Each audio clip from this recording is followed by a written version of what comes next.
आइए दोस्तों, pH classes में एक बार आप लोग का और स्वागत है।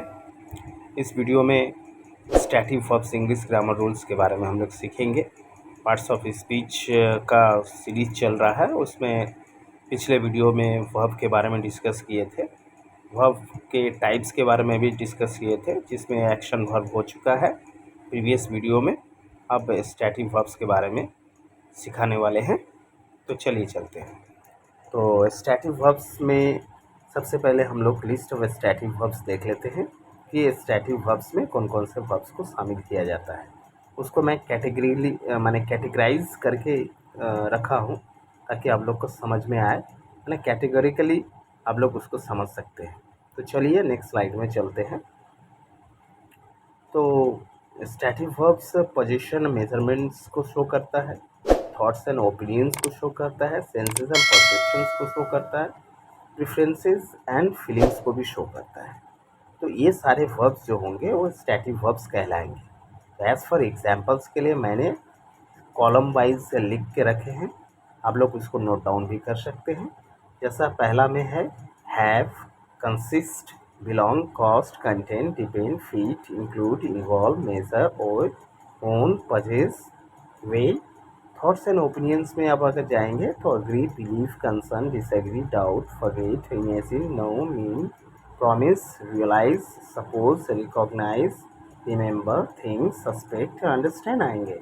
सेंसेस एंड परसेप्शंस में जाएंगे तो be, appear, feel, hear, look, see, seem, smell, sound, taste आएंगे। प्रेफरेंसेस एंड फीलिंग्स में जाएंगे तो appreciate, care, deserve, desire, dislike, enjoy, hate, hope, like, love, mind, need, prefer, want, wish, ये सब आएंगे।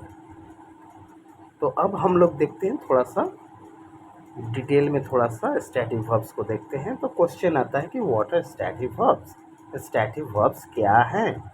तो स्टैटिक वर्ब्स वैसे वर्ब्स होते हैं जो स्टेट को एक्सप्रेस करते हैं, स्टेट ऑफ या स्टेट्स ऑफ विंग को एक्सप्रेस करते हैं रेदर देन एन एक्शन। तो अवस्था को वो सूचित करते हैं, एक्सप्रेस करते हैं। वे usually thoughts, emotions, relationship, senses, state of being, measurements, ये सबसे रिलेट करते हैं। मतलब ऐसे वर्ब इन सबसे संबंधित होते हैं या डिनोट करते हैं। ये वर्ब्स यूजुअली आईएनजी के साथ नहीं आते हैं सेंटेंस में, और ज़्यादातर इसका इस्तेमाल हम लोग सिंपल टेंस में करते हैं। एग्जाम्पल के लिए हम लोग इसको देख सकते हैं। Paul feels रॉटन today, he has a bad cold. यहाँ पे फील्स लगा है, फीलिंग नहीं हुआ है, क्योंकि स्टैटिक वर्ब्स का इस्तेमाल सिंपल टेंस में होता है। Do recognise him, he is a famous rock star. यहाँ पर भी आईएनजी नहीं यूज हुआ है। Our client appreciated all the work we did for him। तो यहाँ पर भी आपको आईएनजी वाला नहीं हुआ है। तो स्टैटिक वर्ब्स सिंपल टेंस में यूज होते हैं। अब आगे देखते हैं एग्जाम्पल से और क्लैरिटी लाते हैं। जैसे एग्जाम्पल है, I am smelling your wife's wonderful spaghetti sauce. तो ये यहाँ पे स्मेल, चूँकि स्मेल एक स्टैटिक वर्ब है, यहाँ पे आईएनजी लगा हुआ है, इसलिए ये इनकरेक्ट होगा। करेक्ट क्या होगा, I smell your wife's wonderful spaghetti sauce, ये होगा। फिर भी however there are some verbs, कुछ ऐसे वर्ब्स हैं जो लुक लाइक स्टैटिक है, माने आपको लगना चाहिए या लगता है वो स्टैटिक होना चाहिए, लेकिन एक्चुअली वो आईएनजी फॉर्म में अपीयर हो सकते हैं या होते हैं, लेकिन वो स्टैटिक की तरह आपको लगेगा, लेकिन स्टैटिक का मीनिंग नहीं होगा उसमें।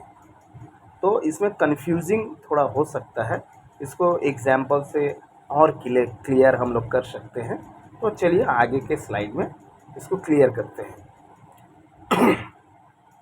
Static verb examples. तो यहाँ पे देखिए सी को देखते हैं। I see Michael but he can't see me, I am too far away. तो यहाँ पे देख सकते हैं कि I see him with my own eyes है।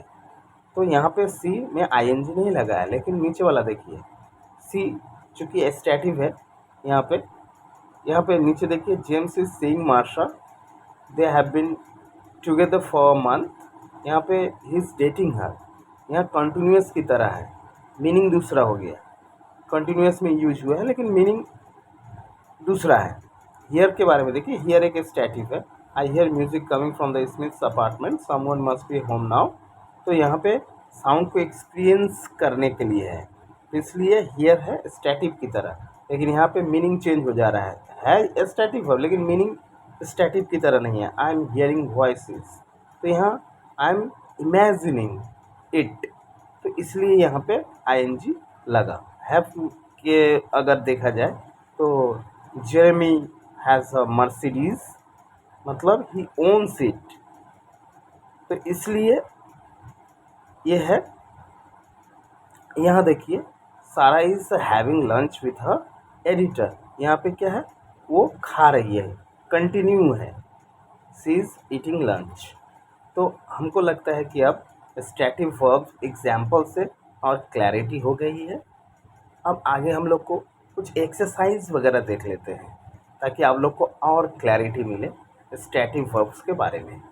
तो एग्जाम्पल 10 एग्जाम्पल्स है, लास्ट सेकेंड लास्ट स्लाइड में आपको उसके आंसर भी मिल जाएंगे, आप लोग नोट डाउन करके रख सकते हैं। तो चलिए चलते हैं स्टैटिव वर्ब एक्सरसाइज में।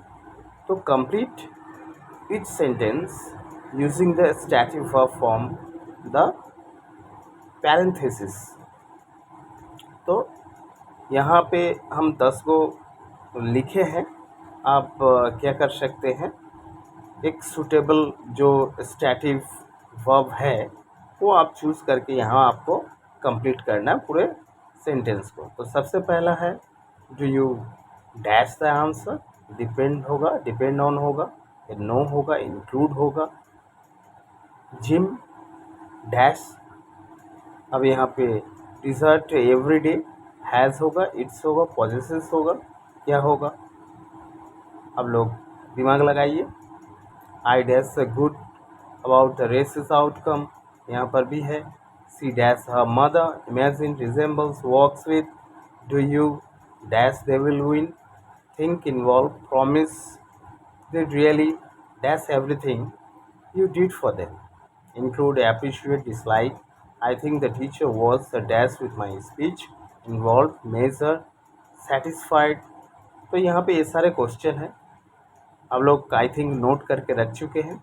इसका आंसर यहाँ पे दिया हुआ है, आंसर नहीं देखिएगा, सबसे पहले क्वेश्चन को बनाइएगा, तब आंसर से मैच करके आपको टिक आउट कीजिएगा कि आपको कितना नॉलेज आया है स्टैटिव वर्ब्स के रिगार्डिंग। तो सबसे पहले क्वेश्चन को नोट डाउन कर लीजिए, उसको फिल कीजिए अपने से, और उसके बाद चेक कीजिए कि 10 में कितना नंबर आया है। तो 10 में आशा करता हूँ कि आपको 10 सही हो। तो यहीं पे समाप्त करते हैं video. Thank you so much. अगर वीडियो अच्छा लगे या थोड़ा ही बहुत भी नॉलेज गेन हुआ है तो please subscribe my YouTube channel. Thank you so much. मिलते हैं नेक्स्ट वीडियो में। Thank you.